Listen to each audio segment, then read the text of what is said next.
ഈ പഠിച്ചും പരീക്ഷിച്ചും പകർത്തിയും തിരുത്തിയും മുന്നോട്ട് പോകാനൊക്കെ കഴിയണം. നമ്മളെ കേൾക്കുന്നവരോട് സംസാരിക്കും. സാന്നിധ്യം കൊണ്ട് സന്തോഷിക്കുന്നവർക്ക് വേണ്ടി സമയം കണ്ടെത്തുക. നമുക്കിടമില്ലാത്തതും നമ്മളെ വേണ്ടാത്തതുമായ മനസ്സുകളെ ഓർത്ത് വിഷമിക്കാനൊന്നും പോകരുത്. അവരൊന്നും നമ്മളെ ഓർക്കുമെന്ന് പോലും ഉറപ്പില്ല. നമ്മൾ സ്നേഹിക്കുന്നവർ മാത്രമല്ലെന്നേ, നമ്മളെ സ്നേഹിക്കുന്നവർ കൂടി നമുക്ക് ചുറ്റുമുണ്ടെന്ന് ഓർക്കണം. വേദനിപ്പിച്ച മനുഷ്യരിലേക്കൊക്കെ ഒരിക്കലൊന്ന് തിരിച്ചു ചെല്ലണമെന്നേ.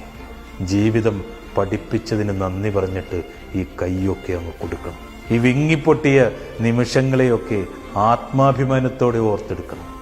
ധീരമായ കണ്ണുകളോടെ ജീവിതത്തിൽ മുന്നോട്ട് നടക്കണം. മനസ്സിലെ നിരാശകളും വേദനകളും കടന്നു പോകുവാൻ സമയം കൊടുക്കണം.